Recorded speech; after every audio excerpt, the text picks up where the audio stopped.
wabarakatuh. Bismillahirrahmanirrahim. Assalamualaikum warahmatullahi wabarakatuh.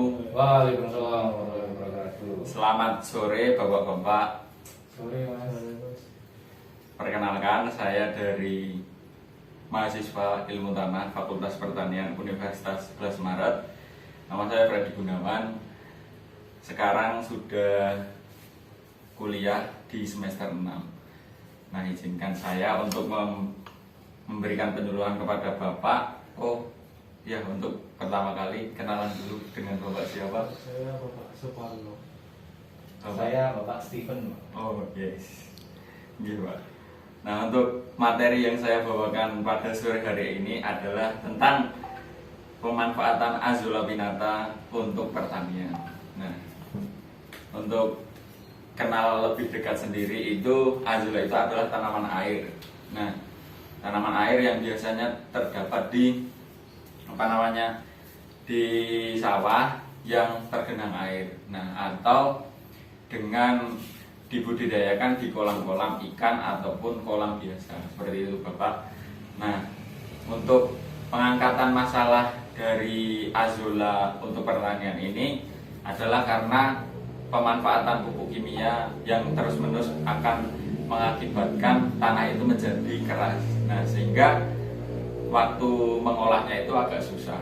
Seperti itu Bapak-bapak.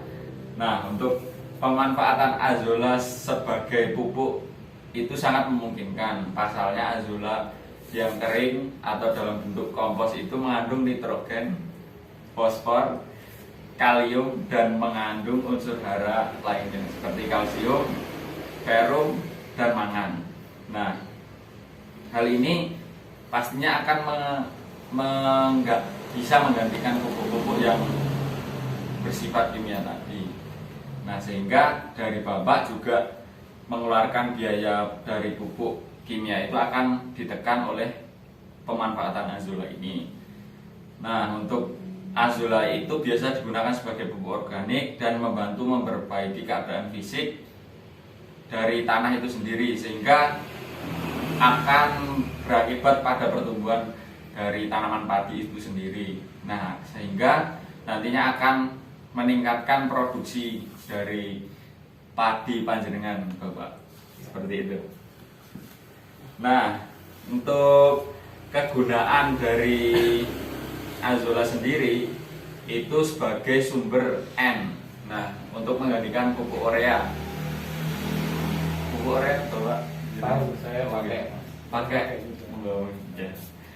Nah, selain untuk pupuk, itu akan bisa menjadi pakan ternak atau bisa menekan pertumbuhan gulma.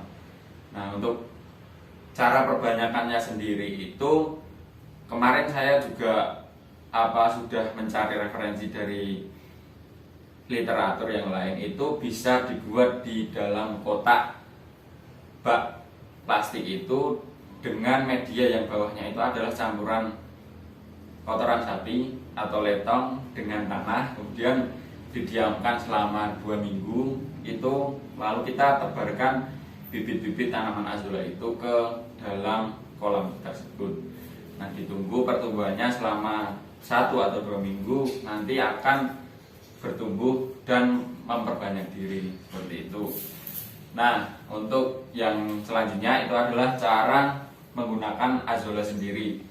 Nah, Azula biasanya ditebar bersamaan atau 1 minggu sebelum padi itu dibibitkan. Nah, setelah lapangan penuh dengan Azula, lahan akan dibajak agar Azulanya itu terbenam ke tanah. Nah, selanjutnya dilakukan penanaman padi dan Azula yang tidak terbenam itu dibiarkan tumbuh. Nah, jadi selain dibenamkan di tanah, Azula itu akan tumbuh di atas permukaan dari lahan padi tersebut. Nah, untuk selanjutnya pemanfaatan Azula di bidang lain itu sebagai media tanam, kemudian untuk media pakan ternak yang tadi, terus untuk media tanaman hias juga bisa dengan perbandingan 3:1:1. Untuk 3 itu Azula, untuk 1 itu kompos, untuk yang satunya lagi itu pasir. Nah, mungkin dari pemaparan dari penjelasan dari saya mungkin cukup sekian. Apabila ada salah kata dari Bapak, saya ucapkan minta maaf. Wassalamualaikum warahmatullahi wabarakatuh.